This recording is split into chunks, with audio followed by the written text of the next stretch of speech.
Good morning, everyone, and welcome to the 6th Annual DeKalb Chamber State of the City event. We want to thank our presenting sponsors, NBNT and Kish Health System. Today's agenda, we're going to be covering kind of an overview of the past year, past fiscal year for both the City of DeKalb and Northern Illinois University, as well as a look ahead at some of the things that we've got coming forward in the coming fiscal year. Before we get started on that, though, we want to kind of talk a little bit about an exciting thing that's going on in DeKalb, and that is that we are one of America's best communities, and you'll see a banner up here recognizing DeKalb as one of those. But this is an exciting time, and there's over 400 communities across the country that had the opportunity to put in a proposal. It's now down to the quarterfinalists, and we're one of 50 that have made it to this level. Part of that is we're going to receive some funds, which we have already received, $35,000 from our sponsors. We've got Frontier Communications, we've got Dish Network, CoBank, and the Weather Channel. A couple other neat little things. If you go to the Weather Channel and you put in DeKalb, it'll say one of America's best communities on the Weather Channel if you go online to do that. So kind of a reminder of some of the things that we've got going on. But in addition to that, we also have a mentor that's also going to be contributing $15,000 towards that, and that's ESPN. So the goal of this process is to help us develop kind of an economic development plan for the area and to do some things to make DeKalb even better. If we make it to the next round, which we anticipate doing so, it'll be $100,000 that will go towards this process. And then the ultimate prize, there's first, second, and third of $3 million for first, $2 million for second, and $1 million for third. So the goal of getting to that $3 million prize tag is something that we're shooting for. And all of the things that we accomplish along the way are important to get us where we want to be. Whether or not we receive that or not, we know that we're doing some great things to move in the right direction. And as part of that, we also have a new initiative that we're kind of launching here today, Proudly DeKalb. And the concept kind of started is a lot of you know our DeKalb Leadership Academy program that we have. And in one of those classes, we just kind of went around the room to the classmates and said, tell us what you think about DeKalb. We had Jason Mangum from the Park District, we had Anne Marie Gore from the city, and we had, trying to remember who the third one is, but we had, it was regarding tax dollars. So we had the Doug Mueller from the school district. Anyway, we asked them, what do they think about DeKalb? And it was interesting because you have some people that live out of the area and work here, and you have people that have grown up here their whole lives, and a mixture of different types of people. And some of the answers that they had were, there's a high caliber of people, generous supporters and volunteers. It's small town friendly with national quality resources. That there's a local business presence, less of a corporate feel. Passionate educators.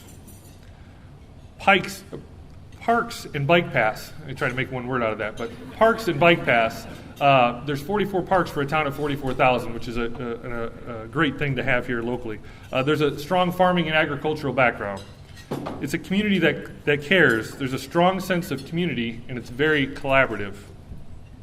They're heavily involved in youth. It's a great place to raise children. Rich with resources. There's a high number of churches. There's a cultural vibrancy to the community. And kind of the last one here is one that really kind of sparked some conversation, and that's there's uncelebrated greatness. So when you think about that phrase, there's a lot of great things that go on here, but we just don't take the time to celebrate. We're always focused on what's next. What's the next thing that we're going to do? And that's great. We always want to be trying to do things to better our community. But sometimes you just have to take a little time and say, hey, we've got some pretty darn great things going on here locally. So from that, as we progress through the competition and beyond, we want to share our message that we are indeed one of America's best communities. And as we gather ideas for ways to make DeKalb even better, we look forward to continuing to bring in more funds to help as we move forward. We'll be asking that all of you share your stories on why you and your business or organization are proudly DeKalb. We have a lot of work to do, but we have to also remember to celebrate what has been accomplished and show that we are proudly DeKalb. Be sure to support and follow the efforts on social media and share your stories as well. And if you got your phone on you now and you want to look up Proudly DeKalb on any of those, the website, the social media, the Facebook, feel free to do that as long as you're still listening to what's going on up here. At the end of today's program, we're going to have Frank Roberts, who's kind of the lead person with Renew DeKalb, that's going to be giving a little bit of a recap of this as well. But we want to get started with the program and the reason that everyone's here today. And we're going to go through where we start with Mayor John Ray. We'll move on to City Manager Anne Marie Gora, and then finish with NIU President Doug Baker. So without further ado, we're going to go ahead and start with the Mayor of DeKalb, Mr. John Ray.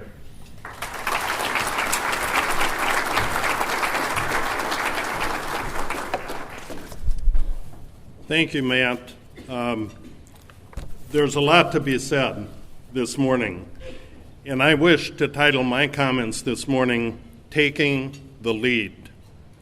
Let me begin by thanking the Chamber for hosting this event and all you do in fostering community spirit. Matt, Rosalie, Jessica, and all staff should feel very good with your service to your membership. Giving President Baker a share of today's program represents how NIU is a key party in partnership with the city. I will introduce our message today. Taking the lead. We're working hard to set a positive quality of life for citizens. We are not alone. You are key persons in this endeavor. Thank you for being here and for doing your part in leading the community as a member and a supporter of the Chamber of Commerce. From the city organization, we work with other public bodies, including government at the county, township, state, and national levels. Other local tax authorities. Anne Marie and I maintain regular conversations with our counterparts at school district, park district, sanitary district. It's all about relationships. Regular conversations are held with NIU. Not only President Baker, with whom I have a close, open communication, but with staff, including deans, trustees, and other staff. I make certain of introductions and encourage dialogue among staff members of the city and NIU, all within bounds of the Open Meetings Act. This is part of the integrity, accountability, and building of trust with which I carry out the responsibilities of the office to which members of this community have given me charge, and I appreciate that. It takes teamwork. I set the tone, the overall context of our messaging for the city of DeKalb, communicating in the spirit of transparency. And you see that in the materials that are on your tables today. Part of that is the annual report, which is new this year, reviewing outcomes from our endeavors at the city government. We're conducting community conversations these days across the community and are halfway through a series of workshops to which public citizens are invited to offer their dreams, desires, and aspirations for this community. We determined, as we had laid out 8 workshops in community conversations, we added a 9th. Patty Hoppenstadt came to Anne Marie and I with the idea of adding a Hispanic-focused community conversation. We're hosting a totally Spanish community conversation at Conexión Comunidad at the end of this month. These community conversations give us on City Council a sense of what services and amenities people desire in their city. Citizen involvement is a key to effective communication. I encourage you to attend a workshop at a convenient time for you, give us your input, or complete a 2015 strategic plan survey on the city website. Local churches have supported beloved community conversations. These are over dinner, and they've been including both NIU and DeKalb Chief of Police. 5 have been held at various faith communities around the city. Hosted at New Hope, First Lutheran, Newman Center, Cathedral of Praise, Westminster Presbyterian. The next 2 are being hosted at Center for Black Studies and at the Bethlehem Lutheran Congregation. We're doing our part by presenting information about the city in a transparent fashion. This year, we are recognized for the 21st year of the Comprehensive Annual Financial Report, the CAFR. having added a PAFR, a personal annual financial report this year, and I'm told that we recently were recognized for that document as well. The city's annual report, copies of which are on the table this morning, covers the fiscal year, and the annual report contains much of what's already in the budget, but it's in a much more friendly and understandable manner. You can also find the annual report on the city website. I'd like to emphasize on your table are just a sampling of what recently has been produced in promotional material in developer and broker forums. We take these when we're presenting the city's story in those forums, and we showcase DeKalb. Let me touch on where we've been. Anne Marie will be reviewing specific outcomes with you this morning. I want to take all the pieces into consideration, giving you a sense of the future, helping establish where we want to be, where we need to go, and how to get there. Last year, I described we at the city government were moving through structural change. You will see the results of this transformational change throughout the past year in the outcomes that are outlined in Anne Marie's presentation this morning.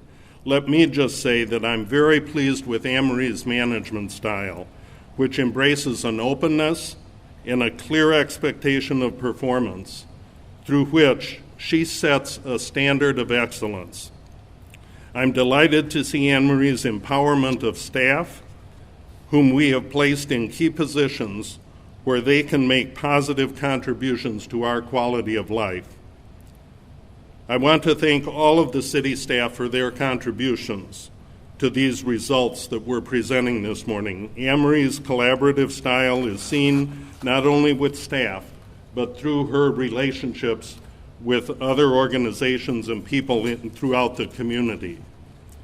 Let me tell you about a town, and this is one of the pieces that's on your table this morning. I love DeKalb. This is a town where I've spent a career, we have raised our children, and we enjoy our neighbors. It is the people who make a community great. DeKalb is among 50 quarterfinalists of Frontier's Best Communities because we have a strong case to present. A social service network in our community covers citizens with a safety net of services that are available as needed throughout the community. We are retooling the local economy. Retail and commercial business needs growth and expansion. The fiber optic backbone is in place. The city will be partnering with Comcast to upgrade the digital signal for Channel 14. I don't know if any of your neighborhoods experience it, but the signal that comes out of city council meetings many times is distorted. The reason being it's an old cable connection that makes that, and as repeaters pick up that connection across the city, it degrades the quality. We're going to be upgrading to a digital signal using the fiber network communication. Fortune 500 company expansion, a $40 million investment is coming into our community. Kish Health System has key partnerships with Loyola and are exploring a relationship with Northwestern Medical. The library expansion, I'm so excited to see that closed in, to see the progress that's being made on a $25 million expansion. The Oakcrest Retirement Center is expanding $14 million in investment. 24 rooms with a pool and activity center are being added there. The city is sponsoring $9 million of that expansion project in revenue bonds at no cost to the city, but it gives tax-exempt status to the investors. Within city government, the Human Resources Director position has been included in the 2016 budget. This position awaits outcome from the state legislature on the local government distributive fund. Bob Pritchard assured me last night he's not able to attend this morning because he's back in Springfield. Hopefully they're working toward a 2016 state budget that will resolve some of the questions. Recent promotions in the city government address the compression issue and the succession planning that came out of the pay and compensation study that we conducted this past year. And it's good to see good performance recognized and rewarded. My background in this community is extensive. My past work on Ben Gordon Center Board of Directors, Family Service Agency staff, and elected office on the local school board, including president of the local school board, and volunteer on several city commissions, gives me an understanding of the value these social service and other agencies all provide in the fabric of our community. My role as mayor in the manager-council form of local government is to manage agendas for city council, moderate the meetings of city council, as well as carry out the official functions of the office. Anne Marie oversees the projects and day-to-day operations of city government. According to the Illinois City Manager Association, it is extremely important that the manager administrator and the mayor council work as a team under a climate of trust, openness, and mutual respect. A team which knows what each player is to do and relies on each member doing their part. And I would offer we have a strong team in place in DeKalb. My vision for DeKalb is simple. We have very positive things happening in this community. People are our greatest asset. We can't let the past or the present dictate our future. We can do better. You and neighbors all deserve our best efforts, best practices, if you will. The opportunity lies in delivering core services to the community in an efficient, effective way that contributes to positive end results, a good place to call home. Strategic priorities have been at the foundation of our activities in city government. These have been set by City Council in 2014 and include the infrastructure. The TIF phase-out plan, the capital improvement projects are part of that strategic goal. Financial stability, active participation with the Finance Advisory Committee this past year on our budget preparation is part of that strategic objective. Lowering interest costs with the issuance of a refunding bond and updating financial policies have been undertaken under that goal. Sustainable operations. One-stop shop has been established on the first floor of City Council where citizens can come and take care of their primary business interfacing with our municipal government. Upgrading the finance division to department status has been another step in that sustainable operation area. Strategic planning, looking at the long term. We're conducting the first ever 10-year horizon strategic plan with the City Council. The governance study of the airport operations and management of the airport is another undertaking in this strategic planning area. Public safety, the new police station is occupied. The purchase of a used ladder truck with NIU's help in financing that acquisition is underway. The regional airport, a used de-icing truck has been purchased to allow corporate aircraft usage in inclement weather at the airport. The construction of Wynn Aviation's Hightail hangar will allow corporate aircraft to occupy space at the DeKalb Municipal Airport. The vision I have includes the robust offering of a good selection of goods and services, job opportunities at jobs providing living wage positions. Our community can be a place people want to be. It provides a climate of fairness and equity to all people as a norm for this community, fostering a human spirit and compassion for other people. And we heard a lot of these traits in the comments that Matt was relating from the Leadership Academy. We have a mix of quality residential options for various lifestyles. We need to enhance and preserve those residential options. It's a better place for future generations to flourish.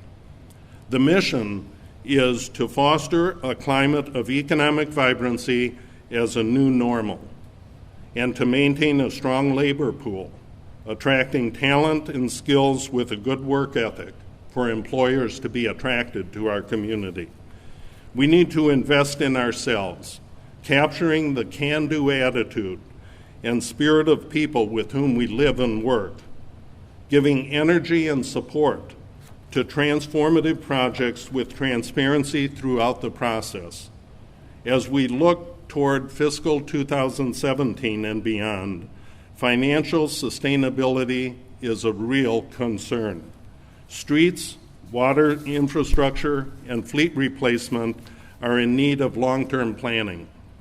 We must keep the main thing, and that is core services provided in a cost-effective manner. Taking the lead, we must set goals and policies based on principles of best practices that represent good, sound, principled-based applications, giving sustainable approaches to our actions, bringing the most value, not necessarily the cheapest and least expensive solution, to the table, contributing to a better quality of life through creative, innovative solutions, and keeping an eye on the big picture with consideration of the long-term impact of our actions. DeKalb is among 50 communities in competition as a quarterfinalist for Frontiers and DISH's America's Best Communities grant. We are focused on the following factors: drawing together a collaborative team of leaders, identifying a project that will stimulate economic development, bringing value to the community's future, and planning for the community's approach to Tier 1 competition, which will help us reach the next level of competition, and planning for strategic impact on the community from the collaborative team with a transformative project. We are at a key juncture in this community. Challenges lie ahead. We must take the lead with solutions. Change is needed. It can be painful, but anything worth achieving takes hard work. If we aren't changing for the better, we're falling behind. I remind all of us, DeKalb is among America's best communities for very good reasons, which include many of you good people are in leadership positions. City employees are challenged to do their best in service delivery to all citizens. As we move into the future, we are a different community, and we are better for it. Help contribute where you can to meet your neighbors. Together we will make this a better place, and thank you for taking the lead. I will turn now to Anne Marie, our city manager, for her review of recent outcomes, and we plan to take questions at the conclusion of the presentations this morning. Anne Marie.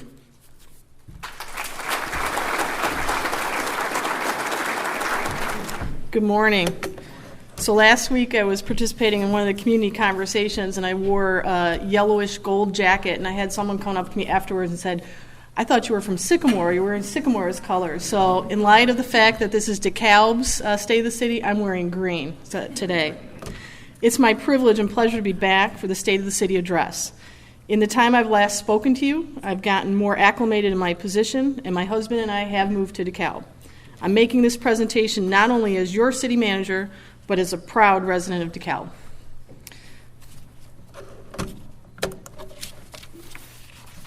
All right, first thing I want to do is give you an overview of the presentation today. I'm going to focus on businesses, projects, and plans. I'm going to explain some of the organizational restructuring, but not go into too much depth because the mayor has already highlighted many of this. And I'm going to talk about succession planning. I'm going to highlight some of the success stories. I'm going to outline steps taken to move DeKalb forward, which includes increasing communication, implementation of best practices, and continuation of key partnerships. Some of the new businesses. Even though some high-profile businesses have closed over the past year, other new businesses have opened. from Barb City Bagels to Culver's to Elwood Steakhouse on this slide, to the reopening of the House Cafe, to La Michoacana Ice Cream Bar, to Montessori Academy, to Urban Grace. These are some of the businesses that have opened in the past year. And by the way, if you have not yet been to La Michoacana for the ice cream, I strongly encourage you to check it out. It's fantastic. We have restaurants, a bagel shop, ice cream store to a grocery store, a laundromat, and several professional businesses. We've had over 16 or 17 new businesses open in the last year alone. The economy is definitely picking up because we continue to see investment in businesses. In fact, building permit revenue has increased fivefold this past year. Think about that. We are definitely picking up. When we look at completed projects, from the south end of town to 4th Street to the heart of the downtown, I want to highlight some of the completed or almost completed projects. We have seen the relocation of Ducky's Formal Wear and the expansion of Manning Ford. In addition to small town skate shop relocating further east on Lincoln Highway, the accompanying indoor skate park will be opening soon. This brings a great addition to the eastern portion of the downtown. We have a number of projects in progress right now, and I want to highlight a couple of those. The mayor has already talked about the DeKalb Public Library. This is a huge expansion. It means so much to the downtown. University Plaza. University Plaza has converted from a residence hall to apartments. So basically what they've done is they've taken what for years was a residence hall. They've now finished the southern tower, and they're working on the north tower, so that will hopefully be completed soon. We also have Chilton Sporting Goods is doing a facade improvement. We've got Fatty's Pub and Grill that's going through a major expansion. They're looking at expanding to the south and being able to host more activities there. Burger King is rebuilding on Lincoln Highway. And University Village, many of you have probably been following this in the newspaper. It's a 534-unit apartment complex. This item has gone to the Planning and Zoning Commission for rezoning. It's come to the City Council June 8th, and based on the direction of the council, staff is currently in the process of negotiating a redevelopment agreement with Security Properties, which is the business that wants to come in there and basically invest millions of dollars to reinvigorate that development. This should be coming back to the City Council either at the next meeting in July or the first meeting in August. As far as the enterprise zone, I want to say a few words in regards to that. The enterprise zone designation would enable qualified development projects to receive state incentives in order to stimulate private investment and economic growth. The City of DeKalb worked with DeKalb County, 5 other municipalities, and 8 other taxing districts to apply for an Illinois enterprise zone. Within the City of DeKalb alone, the DeKalb School District, the DeKalb Public Library, the DeKalb Sanitary District, DeKalb Township, and Kishwaukee College participated in this collaborative effort. And we have we really have to thank not only DeKalb County, but the DeKalb County Economic Development Corporation for taking the lead in putting in that application. The county is one of 66 applicants for 49 enterprise zone slots in 2015. We hope to know by September 30th, hopefully way before then, as to whether we've received this designation. All right, construction in progress. This is just a brief overview of some of the things that we have going on in DeKalb. Over the past year, we've invested $1.5 million in capital improvements, from street paving to patching. I've highlighted some of the ADA accessible sidewalk updates that we've done, which is very important in our community. And the last thing I want to talk about is the Kishwaukee River bike path connection. As you know, DeKalb is a community that's heavily dependent on our bicycle paths, and we want to make sure that we have an integrated bicycle path network throughout the entire community. So the Kish Path, River Path connection, is to take and connect the south end of town with not only the NIU campus, but north as well. So we're going to be running the bike path under Lincoln Highway on the west side of the Kishwaukee River to connect with the NIU campus. As far as upcoming projects, I want to take a second and talk about and go a little further in depth of what the mayor had said about 3M and Oakcrest. 3M has chosen Park 88 as the location for a new 987,000 square foot distribution center. They are consolidating their operations and moving staff from their facilities on Worsing Drive and Barber Green Road to an expanded facility in Park 88 directly adjacent to their Maycom Drive facility. The city has worked with Park 88 to fast-track this project and make it happen in DeKalb instead of an alternate site in Atlanta, Georgia. They will be turning dirt August 1st. Now think about that, in a little over a week. They'll be turning dirt August 1st of this year and moving into their new facility by August 1st of next year. Oakcrest is moving forward on a 70,000 square foot addition that will include 24 independent living apartments, indoor parking spaces, meeting rooms, exercise space, swimming pool, jacuzzi, and a dining room. The city is being a conduit issuer on $9 million worth of bonds, and these bonds will be special, limited obligations, and do not count towards the city indebtedness.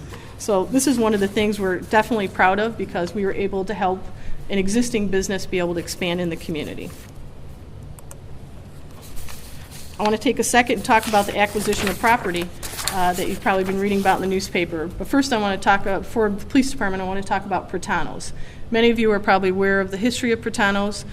This is a building that is known as a brownfield site in the state of Illinois. And the only way that really moved forward in redeveloping the Pratanos site was for the city to take acquisition of it. So we worked with DeKalb County in a partnership. They turned the property over to us, and we're looking at applying for an Illinois Environmental Protection Agency grant to be able to remediate the site, so basically clean the site and redevelop the site. So this will be happening. The grant application will be moving forward in the next year, and we look forward to redeveloping that over the next couple of years.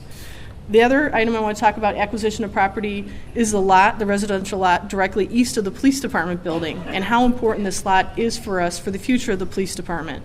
We're very fortunate that the community moved forward in constructing the police department where it's located. We've been in that building a little over a year and a half. It's probably coming up on 2 years in November. But we have some constraints on that site. Specifically, parking is one of those issues. On most days you might drive by and say, where's there's an issue? The parking lot is empty.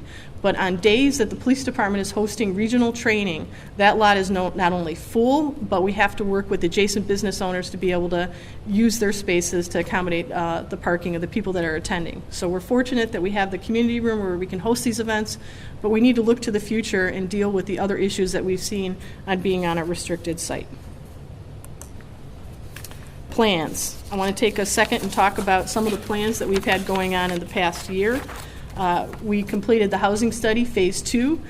Center for Governmental Studies worked with us on that project, and we're pleased to do that project because it included data from NIU, student data that we didn't have before. And this is also an item that the DeKalb School District also partnered with us and attended those meetings and were able to provide some of their information as well. We've now completed a comprehensive street inventory for all streets in the city. Before that point, we only had the data on streets that were in TIF districts. We now have the data citywide.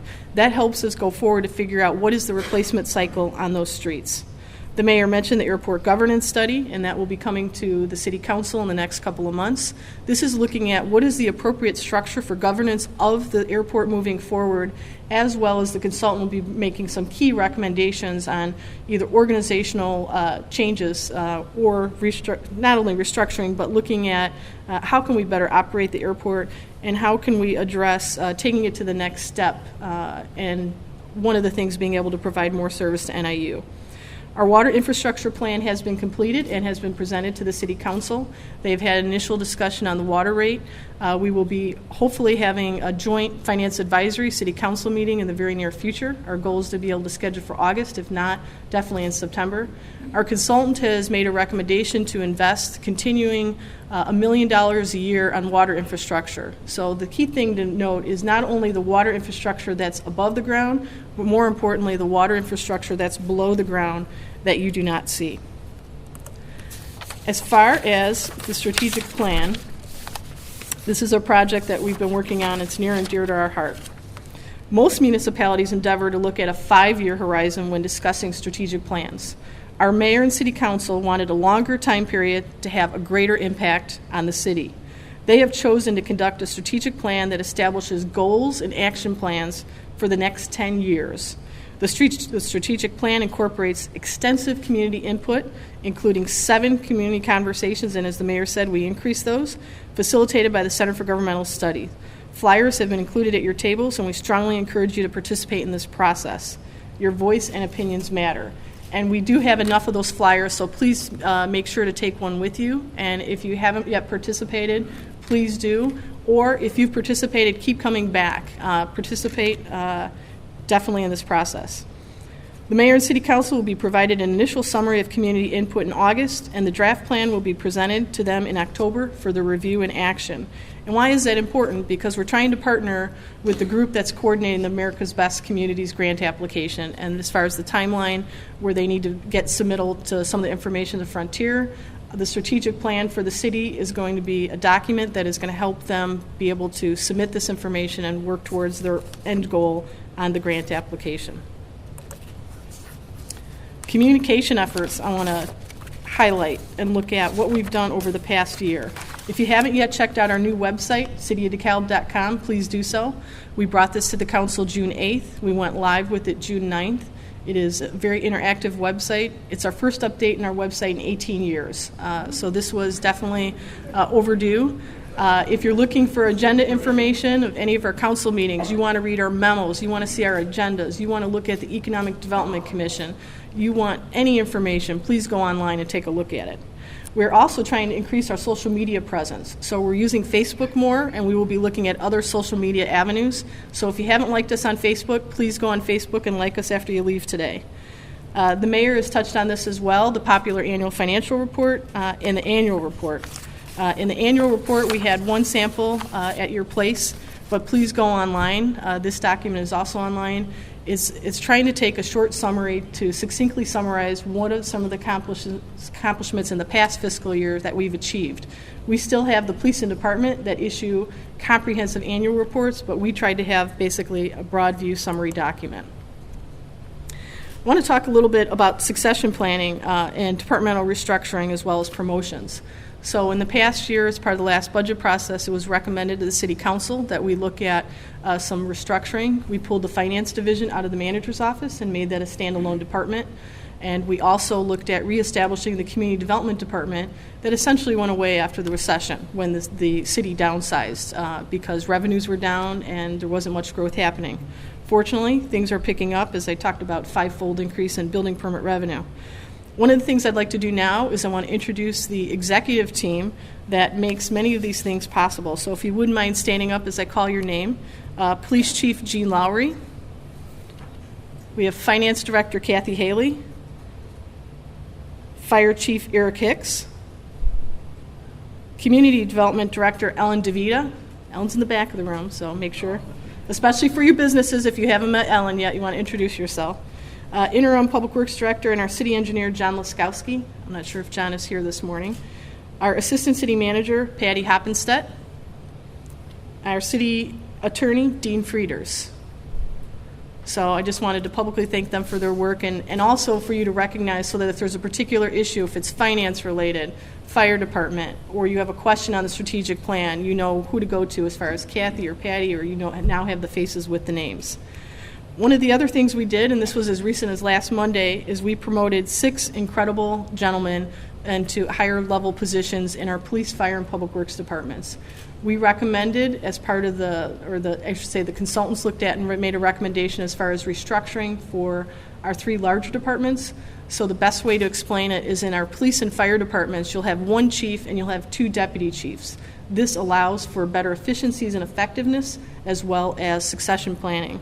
So as you'll see, we now have, we've had those promoted to deputy fire chief, support services superintendent, 3 police commanders, and deputy police chief. So we're very proud of these 3 gentlemen. Some of our success stories, actually I want to call this the 5 C's slide because after I put it together I realized everything began with a C. Camp Power, first and foremost. I think many of you are aware of this. This is definitely a collaborative community partnership, and it was led through the vision of our police chief, Gene Lowry, but we thank many of you who are instrumental in making Camp Power happen and continue to vote your volunteer time. It's greatly appreciated. Camp Power is an opportunity to provide basically an on-site camp to the children that live at University Village. And I know compared to last year, we keep reading more and more about it in the paper as this has expanded. An incredible opportunity to mentor those young children. Code Red implementation. So about a year ago, we implemented Code Red, and we've used it on several occasions. And if you're not signed up for it, please do so. This gives you an opportunity to get an alert on your phone if there's an emergency or something that important that is happening in the city of DeKalb.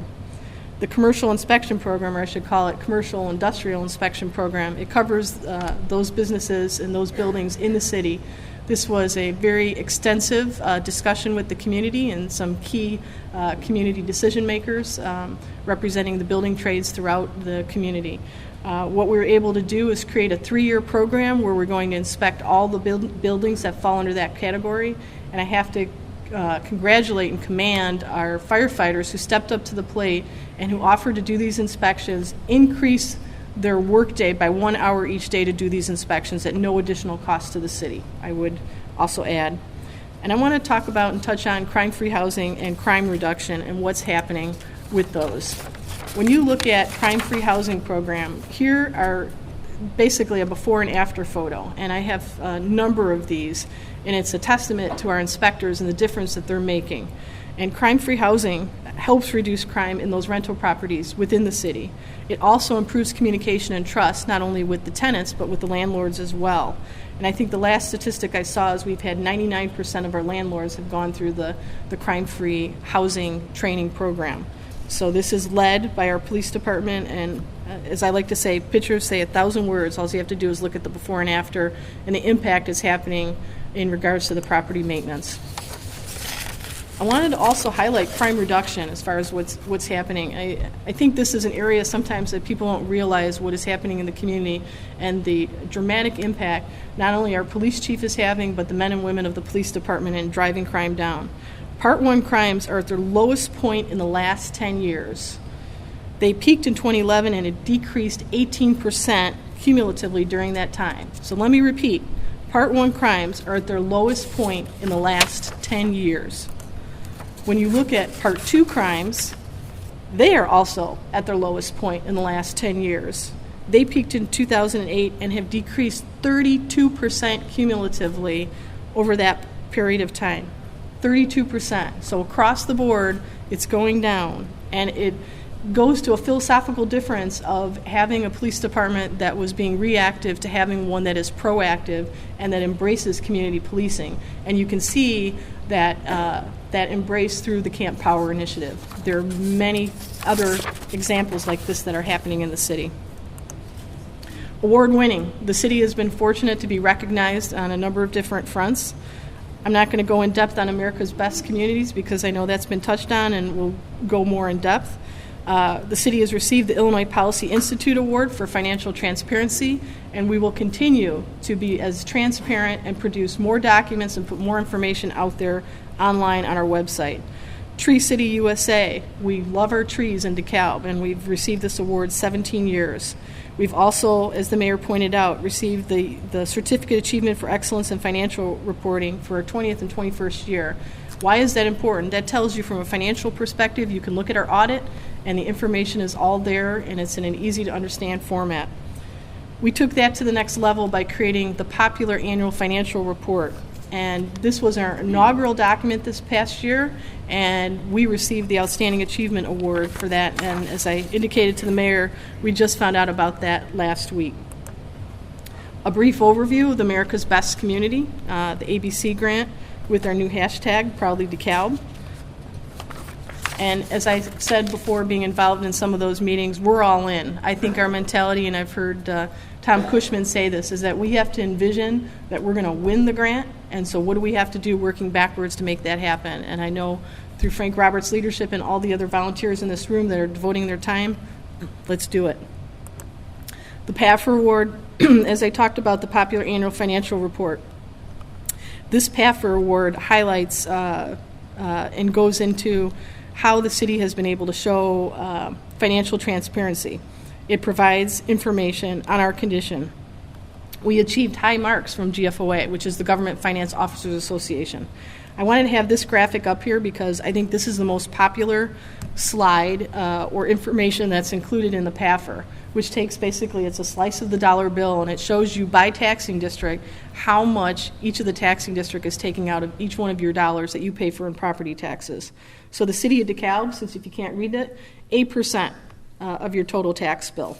So for 8%, you're getting police protection, fire service, when you pick up the phone to call 911, when you turn on your water at the beginning of the day to take a drink of water or make your coffee or take your shower, to have your streets plowed in the winter. So we're very proud of trying to share our financial information and also keep the tax rate low.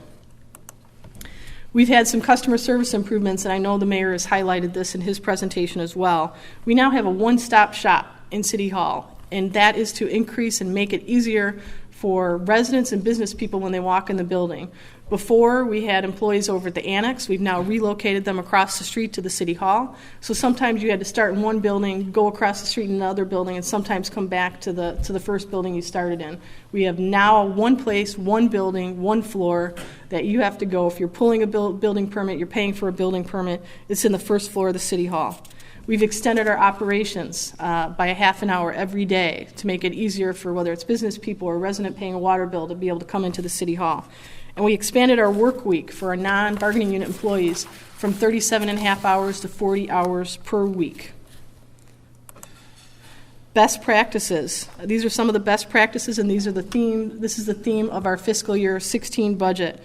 We're in the process of implementing purchasing procedures in our purchasing manual that will be going to the council next week. We've also updated and added additional financial policies to help guide the city in the future.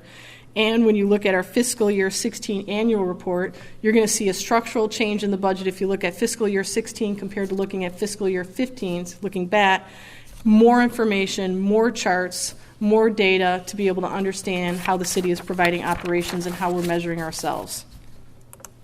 Community partnerships. Getting towards the end of my part of the presentation, I just want to personally thank Northern Illinois University and a number of the partnerships that we have going on and the open communication that we have with NIU.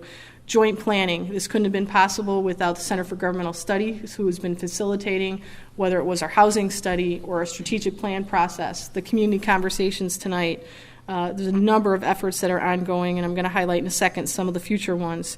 I talked last year about purchasing a used fire truck because a brand new one costs $1.1 million, and at the time we can't afford that.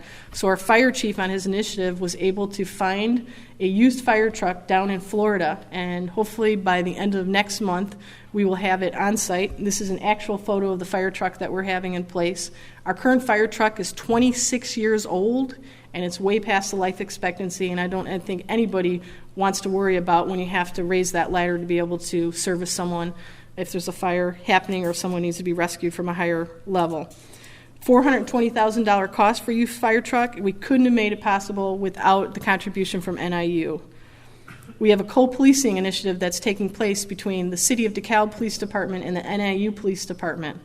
We also have been doing a lot with emergency disaster planning. The majority of that's been led by NIU, so we greatly appreciate being involved in that. And it's just tremendous, not only the city and NIU, but many regional public safety agencies that have been involved in that as well. Looking forward, some of the things in the next year, we have the Glidden North Corridor study. Essentially what this is going to do is look at the area that is north of the university and northwest of the university. That would incorporate Greek Row.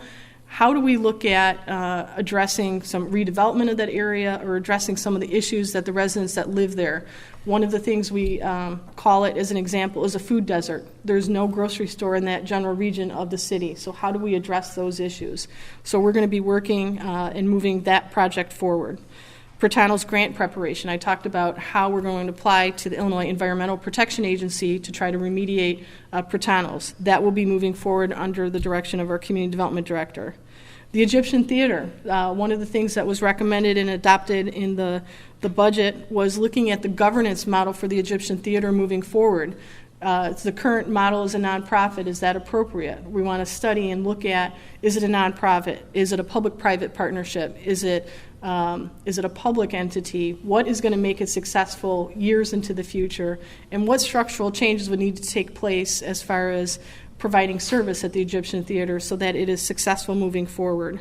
We also have looked at doing an engineering study of the air conditioning for the Egyptian Theater, because you all know that it's not open year-round. And how do we make sure that it has its greatest economic impact to this community by being open year-round?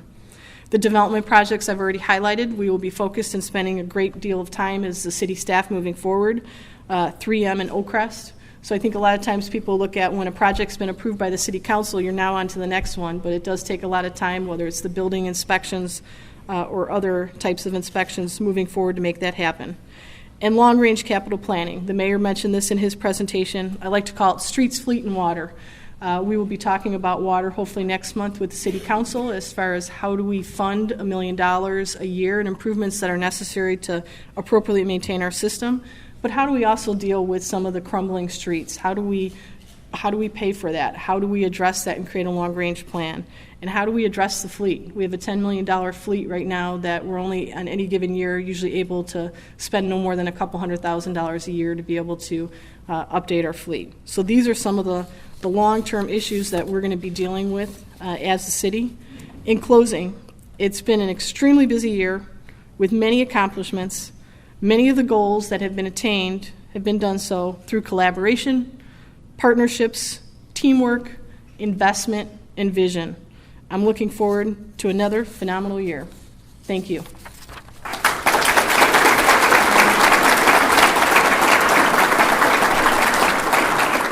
And now it's my honor to introduce the president of NIU, Dr. Doug Baker.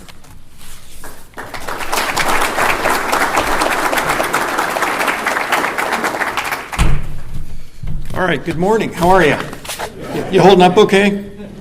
Okay, that was a lot of important information. So thanks to Anne Marie and John for their overviews of the city, both the big picture and then a lot of the details. You guys have done a lot in the last year, and I'm really proud of you and proud to work with you. It's great to be here today. As you may know, I've been on the road quite a bit in recent weeks, including China, of all places, where some of our future at NIU lands.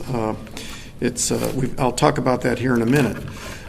Wherever I was over that time period, though, we were always in contact back here to NIU, working on a variety of things, including the budget. And of course, we're all facing some challenges there, and I want to talk about that as well. The city has worked hard to put together a leadership team, as have we, to face our challenges. And I want to recognize a few people. And I want to start at the top. Mark Strauss is here. Mark was elected to be our board chair last month, and I want to recognize Mark in his new role. Thank you, Mark, for being here. This spring, we hired Catherine Squires to be our new Vice President for Advancement. Catherine, I don't think is here. I think she's in meetings raising money today, so that's a good thing. We'll introduce her more formally in the coming weeks. Al Phillips was also hired this spring, who's our Vice President for Finance and Administration. Al came to us from the Illinois Board of Higher Education, where he ran their finances. He's actually back at West Point today. He's a West Point graduate, and they're having a reunion, so he took a vacation day to go back and have a reunion there. Jerry Blasey is here today. Jerry is our interim Vice President for Research and Innovation Partnerships. Jerry came back to us from the White House, where he was on loan for 3 years. Jerry?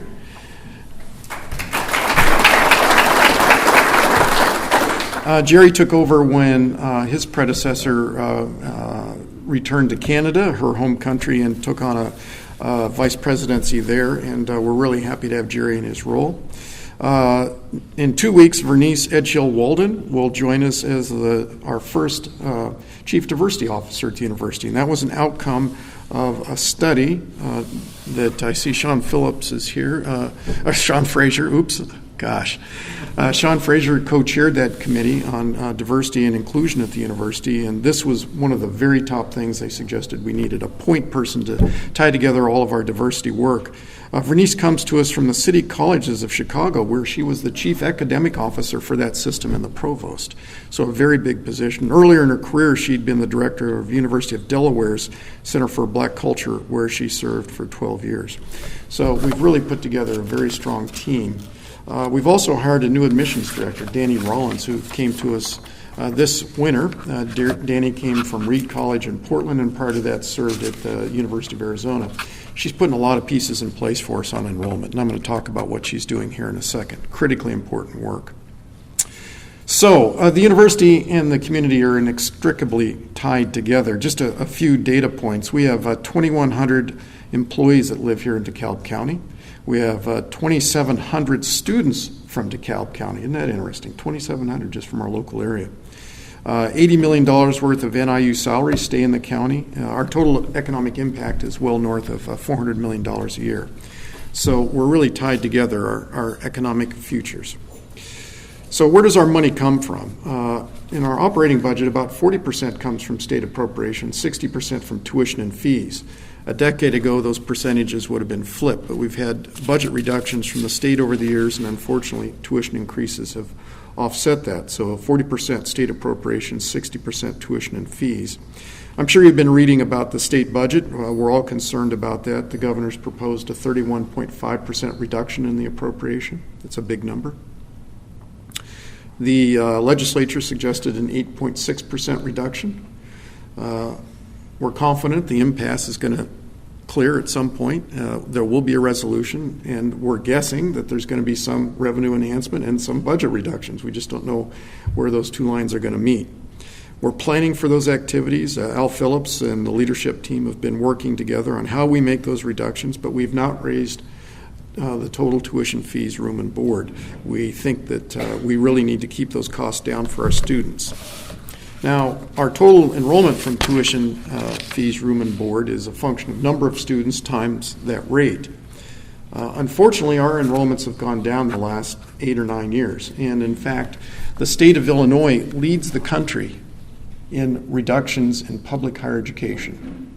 So out of the 50 states, 5 have had reductions in enrollment over the last 5 years, and we're at the top of that list with an 18.6% reduction in this state in public higher education. Interesting, isn't it? It's kind of hard to believe.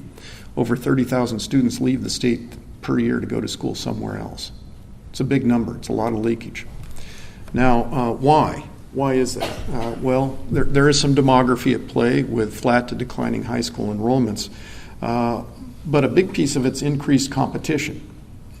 There are over 1,000 schools recruiting in Chicagoland, and 65 of them have offices in Chicago recruiting. That's a lot of competition for us. And many of the publics in the state have not seen that coming and are working now to catch up. We've also had increasing tuition rates. So as the state budget's been reduced, we've increased tuition over the years. The last 2 years, that's not been the case, but we've gotten to a point where it's expensive to go to school in Illinois. So we've got to keep those costs down. We're working diligently to do that and have held the line the last 2 years.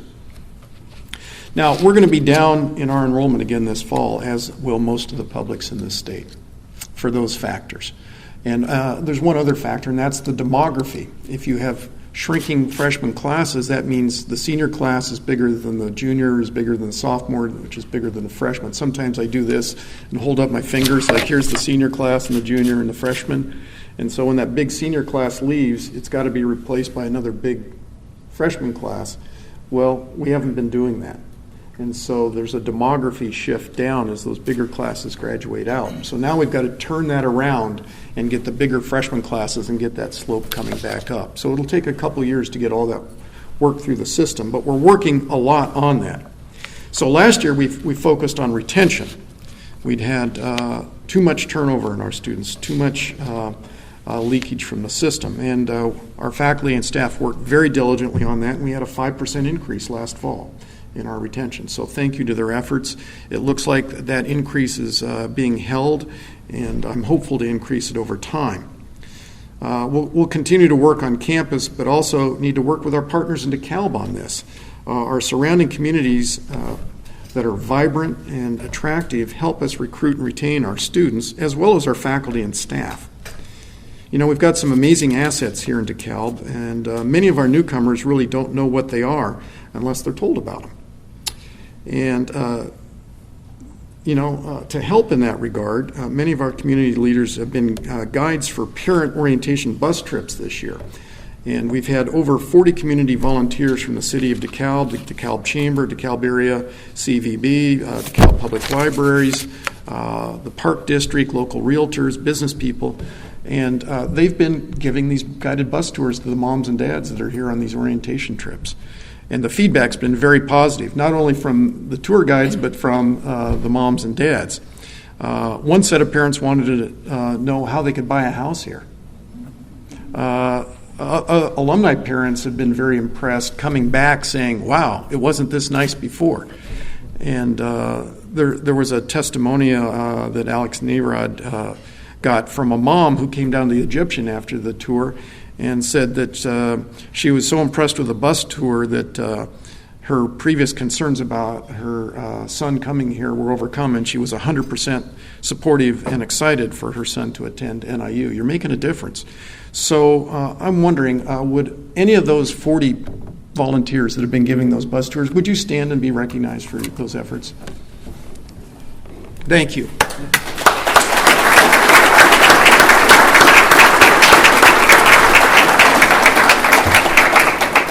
I've talked to a number of them. They've all said, of course, I gave the best tour. They're looking at each other now like, yeah, I did say that. I want to talk a little bit about what we're doing in admissions. I mentioned Danny Rollins has come on to be our new admissions director. She's restructuring the Office of Admissions. And there were some things that we were not doing that we should have been doing there. And we're doing a much better job. We're putting the pieces in place to communicate better with potential students. We're reaching out to high schools. We're buying more names that we hadn't been buying before so we could communicate with the students. We're working closely with community colleges. Over half the state's higher education students are in community colleges. And we need to be reaching out to those schools and working on the transfer issues. So we're making relationships with the advisors, with the faculty, the staff. We're working on reverse articulation agreements. You may not be familiar with that term, but a lot of times a student at a community college will need to transfer to a university before they get their AA. You know, maybe they're in a field like engineering where the classes aren't taught at the community college. Reverse articulation allows them to come to the NIU before they graduate and transfer the credits back to the community college and get the AA degree so they are recognized for what they actually earned. That's good for the students. It helps time to degree and reduce costs for students. And our community college partners are excited because they get recognition for the good work they did supporting the students. We're putting in place new 2+2 programs with community colleges. We're reaching out to businesses across the state to develop business-to-business, B2B relationships, to do in-house education for them. I mentioned our total tuition fees, room and board, were flat a year ago, and this fall they're actually going to go down over $500. We're putting in better communication plans with our customer relations management system, so we're tracking our communications with prospects and following up in a timely fashion. We've restructured our financial aid packages so that we're looking at both merit and need, and we're getting a better impact for the dollars we spend. And it does look like we're going to have more top-end students in this year, I think because of our restructuring of our financial aid packages. We've had an advising task force looking at advising on campus. It's something the students tell us is critically important, and we're going to be revamping our advising systems based on that.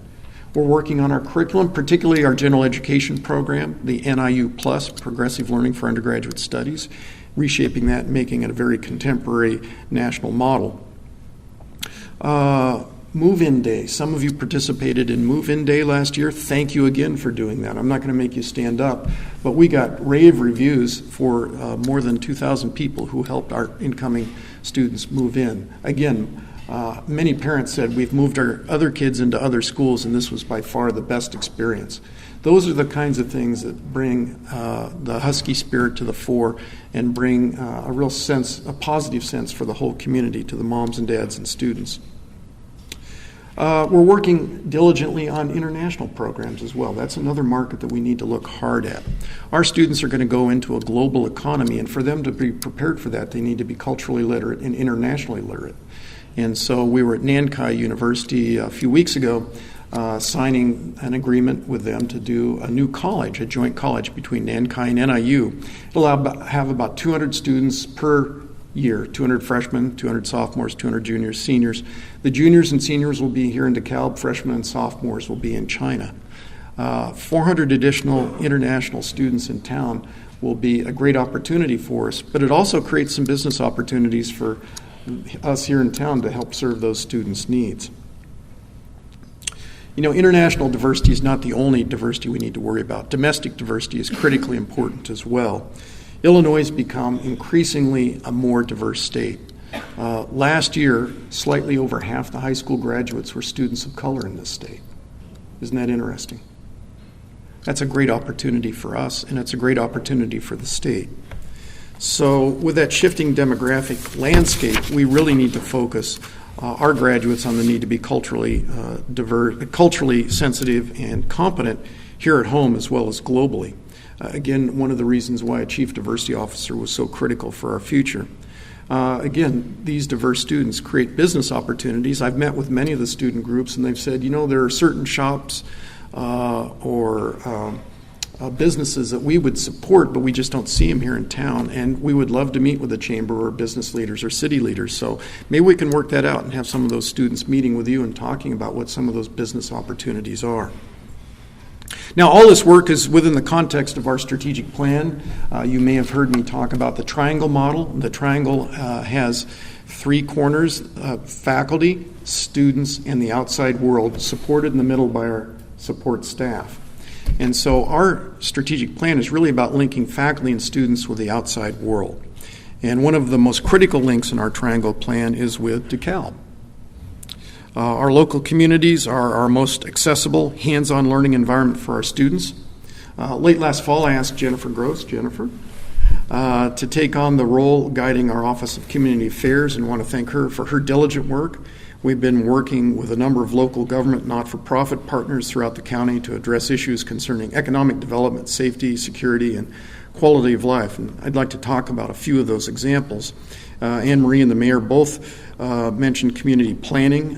You've heard a lot about that, and I'm really excited about our Center for Governmental Studies. Dana Robinson, I think, I saw her over here. There she is helping lead those efforts. Thank you, Diana. Service learning. This is our students out working on service projects in the community, have become another important link. We have the Husky Scholars Program that you may want to tap into. In this program, 3 student fellows are placed into teams with a peer mentor, and the teams then work with a site supervisor to provide regular service to community partners. We have the community gardens efforts underway with the DeKalb County Community Gardens. We have 4 gardens on campus, as a matter of fact. And from that, tons of food were produced last year and donated to local food pantry and not-for-profit organizations. And we even have new major and degree certificates that have been developed around the gardens. So thousands of student hours have been put in place. Some of those have been at Camp Power that Anne Marie mentioned, and I'm really excited about that. Thank the police chief for his catalytic work on that and all the participants. We're also interested in helping small businesses expand programs and to support them. If you haven't been to our website, you might look up the Springboard program. It's a vehicle for businesses in the community and NIU's region to quickly connect with resources, agencies, institutions, and services that can enhance the economic health of your enterprise. Internships are something that I often talk about, and a little bit of a teaser here in a couple weeks. We're going to announce a one-stop shop for our internship and mentoring. We've been working on that for over a year, and I'm really excited about the direction that's going. And entrepreneurship is going to continue to build and be a bigger piece here in the community. I'm excited about a number of the businesses I've talked to who want to sponsor entrepreneurial activities with the university, and look forward to doing that. Safety and security. We've been doing a lot of drilling, but we've also been doing some real responding. For example, with the Fairdale tornado emergency, the first responders in the area did an amazing job with that, and I want to thank them for doing that. Also want to thank the folks at NIU who participated in that. We had many faculty, staff, and students, and 80 football players go out and help with the cleanup activities out there. I think it was an emotional moment for the football team to go out and see the devastation and work with that community. Jennifer Gross represents us on the long-term recovery committee, and thank her for those efforts. We have been drilling for emergency response. A year ago, we had the largest scale emergency response simulation in the state's history, and I want to thank Commander Rodman and Chief Phillips for that. I see them here in the back. And then 2 weeks ago, we had the next one, which was even a bigger affair, and had representatives from NIU, DeKalb County, Kirkland, Genoa, CSI, FBI, even people from Indiana were here participating in that. We also had the local hospital system. and more than 200 participants. So we've really become a state model for emergency response preparation. And I want to thank Chief Phillips and Commander Rodman for leading those efforts, and for all of you first responders who participated in that. Our police department's also working closely with the DeKalb Police Department on co-policing, strategically and tactically, and there's an excellent spirit of collaboration there, and so I want to compliment both forces for that. Thank you. You can see it in the statistics Anne Marie put up. They're going the right direction. The trends are positive.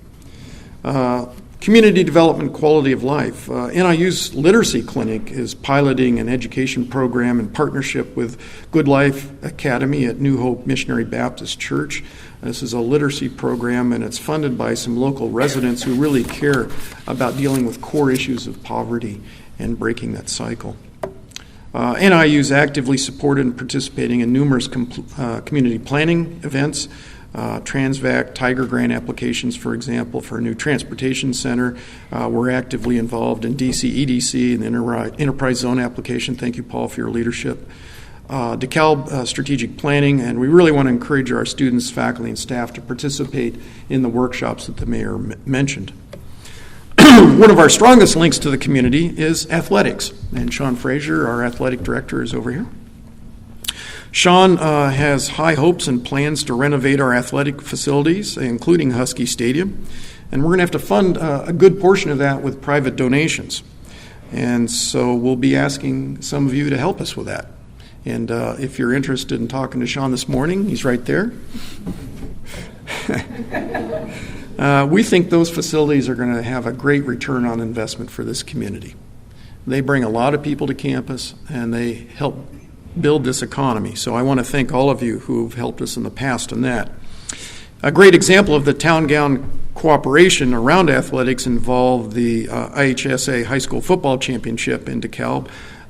We'll be welcoming it back for its second year this year on the new turf at Husky Stadium. It looks fantastic. That inaugural event brought a record-breaking 30,000 attendees to campus. And they were in town, and they spent, we think, over $800,000 here in the community. So that was quite an event for the whole community. Sean's also been working hard on our scheduling, and I'm happy to report we have a much improved home football schedule this fall, and a pretty strong one with away games at Boston College and this little school in Ohio. Was it Ohio State? Was that where we're going, Sean? Holy cow. He's also building a great coaching staff, including our new women's basketball coach, Lisa Carlson. Excellent hire, Sean. Congratulations on that. Now, Sean's been doing capital planning, and the university has as well. And we've been doing it hand in glove with athletics. And we've got two major projects underway. One is the removal of Douglas Hall, which is down if you've been out to see it, and the extension of Lucinda out to the Convocation Center from the core of campus. That's going to make our transportation on campus much easier, so you don't have to go through the labyrinth around the residence halls, and it's going to help ingress and egress at our sporting activities. And it's also going to help us with campus parking, as we got a lot of parking that's accessible out at the Convocation Center that a bus can run you into the core campus very quickly.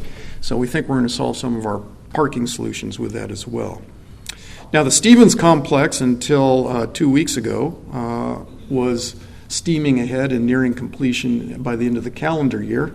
Unfortunately, with the state budget not being in place, all those state projects have been frozen. So we'd hope to have it done at the end of the calendar year. We're hopeful that the state is going to get to a budget, and we'll restart that program and still have it open for the fall semester, fall of 16. We're doing campus core planning, and we're really looking at the entire campus core and spotlighting Home Student Center and the Neptune residence halls. And we've had architects looking at all three of those projects. We solicited a good deal of student and community feedback. We'll continue to do that. But we really need to modernize the core of campus to present the enticing environment to get students here, and then the living learning environment to make their learning successful. So we're looking forward to those projects. And again, they would have to be funded by capital dollars, not operating dollars. So those would be funds that are not available for our operating budget by statute. Now, the long-range vision and current budget challenges. We are a student-centered university.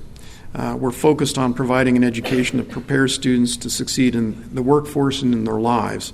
And to do that, we need the support of our faculty and staff, as well as the whole community. And I've discussed many of the positive things we're doing at NIU in partnership with the community, but we do face some real short-run fiscal challenges with the state budget and enrollment. We've been working on developing budget reserves to help us bridge to a sustainable budget, and we've done a good job with that, I think. The university is open, thriving. We're teaching our students. We're conducting our research, doing our artistry, reaching out and working with communities. But we need to face these fiscal challenges together as a community. We're also working with the University Council Resource Space and Budget Committee to seek their advice on fiscal affairs. And in the longer term, we're also instituting a program prioritization process where we're looking at all of our academic and non-academic programs on campus to see where we need to invest or where some areas may not need as many resources. This is really important work for a vibrant university to be dynamic and to invest and move the institution forward where it needs to. We will get through this difficult fiscal situation, as will the state of Illinois. And this transition will be done more effectively as we work together on and off campus. So my thanks to the faculty and staff for their noble work and for all of you in this community for working with us. And my thanks to students for their confidence in NIU and the transformational learning experience that they can have here. I want to end with two case examples from our students. I talk a lot about internships being the single most important predictor of students' success once they graduate and move on. So today we have two students with us. The first is Jessica Sandlin. Jessica, would you stand up and show everybody who you are? Hello. Jessica is a community leadership and civic engagement major with a minor in Spanish, and she works for CASA here in town. She's been interning there and directly links to her major.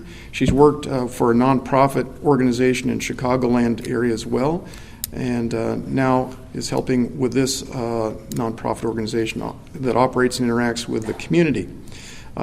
She's been able to work on her marketing and social media skills. She's been doing some online fundraising as well. She attends the CASA board meetings, community meetings for CASA fundraising events, and other nonprofit events in the community.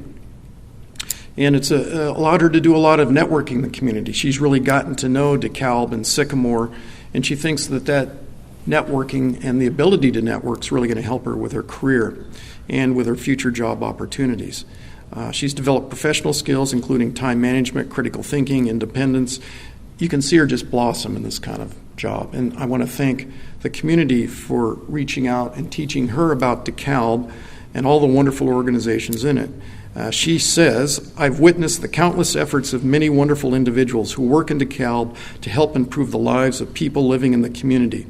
It's very satisfying to see how much people care about their community and about how helping others in any way they can." And I think that echoes what Matt was saying earlier today. It's a community that cares. So thank you and congratulations, Jessica. And thank you to your mentors. Ken Humble is also here, and I think his wife's here. Ken, you want to say hello? And if your wife showed up, can you, she around? There she is. Thank you. Thanks for supporting him. Ken is mentored by supervisor Jeff Bertel. Is Jeff? Where's Jeff? I think he saw him somewhere. Is he filming? He's back there with a camera. See him filming. So guess what Ken's doing his internship on. So he's always challenged. Jeff's always challenged Ken in many ways, and he's put him in charge of a number of video projects, including a full video and music production for a new show on GATV 14 called Dracula.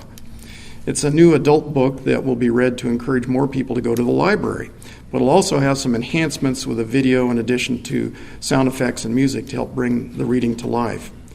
Yeah, he says he'll also be doing full video productions for the first time, 2 documentary projects for the new show Do You Know DeKalb that he's currently working on. And one of the documentaries will be on the history and impact of the DeKalb Municipal Band, and also a story about the process and history of audio engineer for the Cornfest and the featured band. So he says, I've learned a lot of amazing facts about DeKalb. He's got to meet a lot of important people and really fall in love with the place. So again, thank you to the mentors, and thank you to DeKalb for supporting him.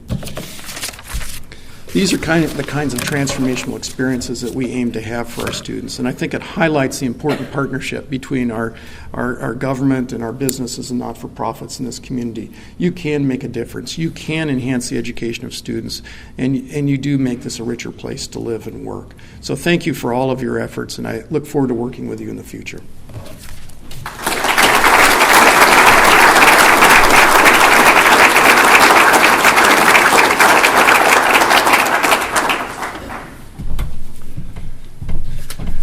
Thank you to all the speakers. And Doug, I can add a couple more interns to that too. We've got Brett Williams is one of our interns back there working the camera as well, NIU student. And Carl Bledsoe is not here today, but he's another intern we have at the Chamber, so we're trying to play our role as well. With that, I want to open it up to questions that we might have for the speakers. If there's any questions that we have in the room, just raise your hand. You guys covered everything. Great job. Okay, well, with that, I'm going to go ahead and invite up Frank Roberts here, president of Renew DeKalb, just to kind of finish things up with the Proudly DeKalb and the America's Best Communities grant.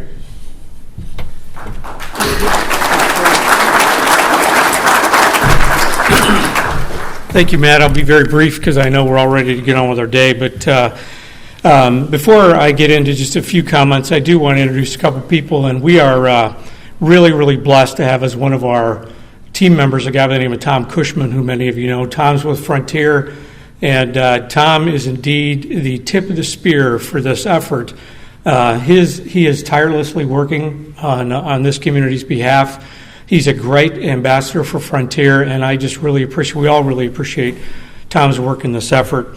And if I could also and I'm doing this for a reason, but if I could, when I call your name, these are the team members for our ABC, America's Best Communities group.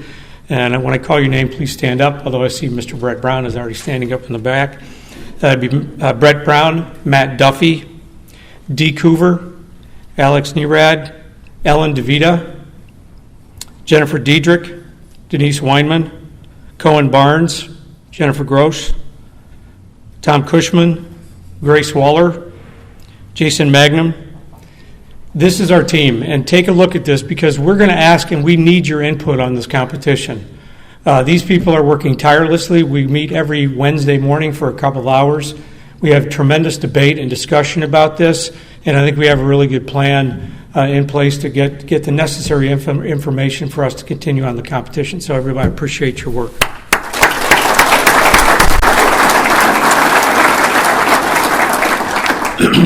I also want to specifically mention Ellen DeVita and Dee Coover. They were the primary sponsors and the authors of our application. The application's online. You can go to, I believe it's americasbestcommunities.com, and you'll be able to see and learn more information about this contest. We also I hope we can do this because I just thought of this morning, put our application on our Facebook page and our social media outlets so you'll be able to look at this. But it was interesting that one of the things that the feedback we got from those that are judging this contest was we were very transparent and honest about our challenges. We talked about our declining EAV in our community. We talked about NIU's enrollment decline, which is a statewide issue. We talked about our stagnant economic growth. We talked about the level of low-income kids receiving free or reduced meal programs in our school system, which today hovers around 60%.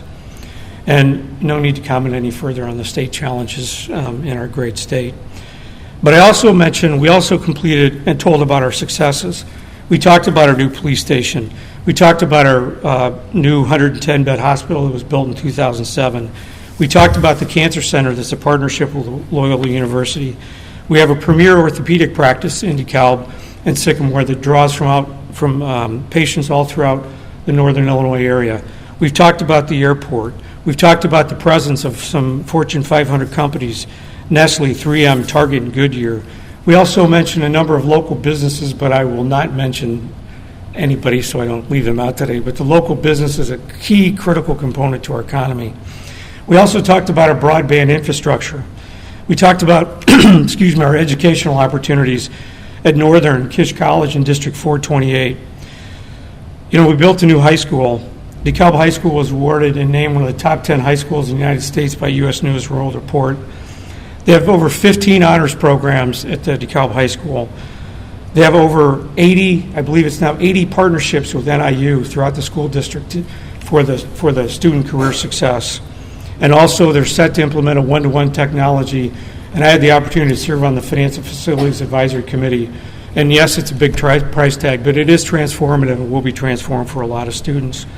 I can also tell you that one of the key things that we have to offer in this community is the association with Kish College and their science, engineering, and math program.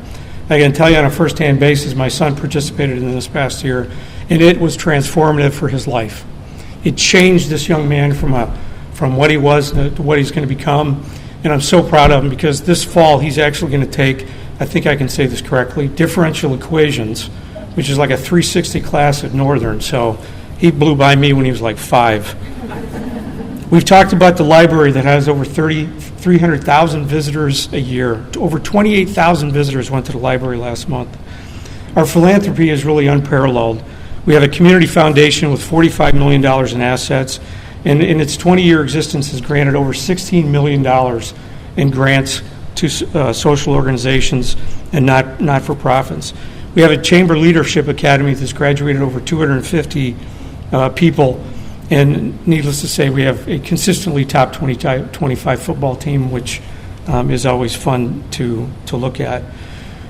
When we put all this information in the application, again, one of the people that read that said, this is the best application we'd seen. It's one of the tops I've read. The city of DeKalb has a lot to offer. Northern has a lot to offer. We all have a lot to offer. But the biggest thing we need to do, I think, is continue to plan, continue to invest, but also we need to tell our story. And I think that's one of the great opportunities that this Frontier Grant application has for us, is the ability to come together under this umbrella to develop a vision, projects, and programs, which you're all going to be invited and are invited to participate in, that we're going to be able to communicate that. If we make it to the next semifinal level, we'll get a $100,000 check from Frontier. We'll get more messaging. ESPN, everybody knows ESPN. Their role with us, they do an excellent job of marketing and communication. That's one thing our community needs. More marketing, more communications from the experts.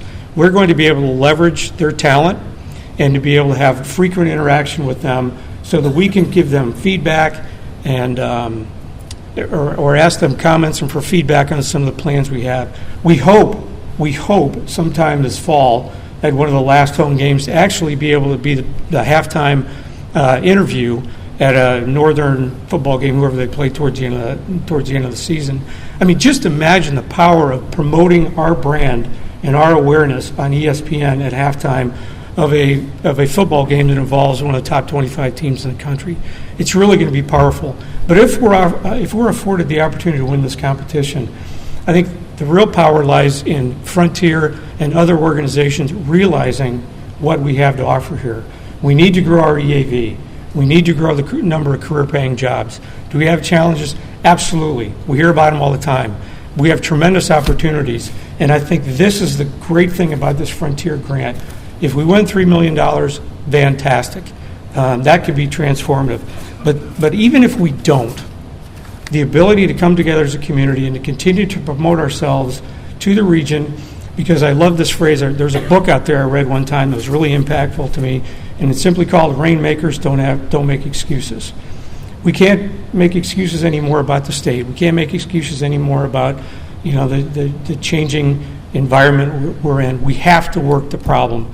And this community has shown with its philanthropy and its self-investment and all the other things that it does, it really is a wonderful place to live, work, and own a business. So with that, I again want to thank everybody for your support. Become involved in this process. Check out our Proudly DeKalb webpage. And please, please, please give us feedback and your ideas of how to move forward and be named officially America's Best Community. Thank you.